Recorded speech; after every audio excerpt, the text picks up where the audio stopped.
Hello, welcome to Glitech YouTube channel. In this video, I'll be sharing with you how to create fan club on Poppo Live. So the first thing you have to do is to log into your Poppo Live account. The next thing is to click on the profile icon found at the bottom of your screen. Click on your profile image. So right here on your profile image, you just have to scroll gently. You're going to see an option that says fan club.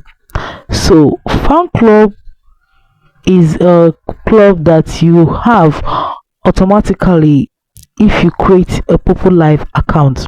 So you don't need to create fan club again having created your Poppo Live account. All you have to do is to just invite your friends to join your fan club, and also you will get different badges and gifts from the fan club.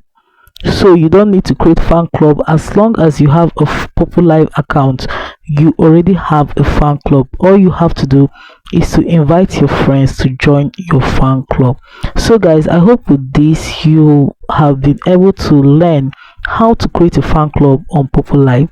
If this video was helpful, do well to like, comment, share and subscribe. Hit the notification bell to always get notified anytime I upload helpful tips like this. Thanks for watching.